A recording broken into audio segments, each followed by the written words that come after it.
Hi hello viewers, நான் உங்களுடன் சக்தி. எப்போதுமே வந்துட்டு நம்ம பயங்கர ஸ்ட்ரெஸ்ஸாகவே இருப்போம்.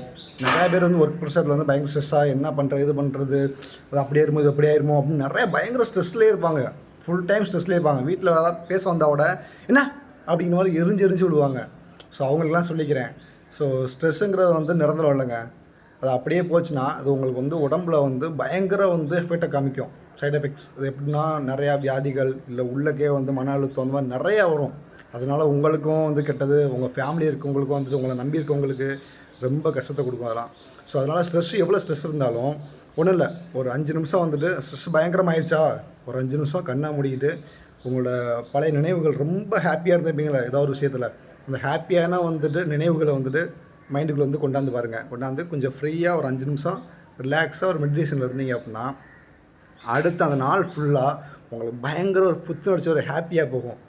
ஒரு ஸ்ட்ரெஸ் அப்படின்னா ஒரு கஷ்டம், ஒரு ரொம்ப இதாக இருக்குது அப்படிங்கிற மாதிரி எடுத்துக்காமல் ஒன்றும் இல்லை பார்த்துக்கலாம் ஃப்ரீயாக இருக்குது அப்படிங்கிற மாதிரி எடுத்து பாருங்களேன், செமையாக இருக்கும், ஃப்ரீயாக இருக்கும் மைண்டு. ஸோ தெரிஞ்சுக்கிறங்க, புரிஞ்சுக்கிறங்க, அறிஞ்சுக்கிறங்க.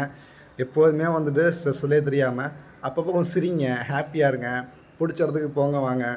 ஸோ எல்லாமே ஹாப்பியாக இருக்கும், நல்லதே நடக்கும். பாய்.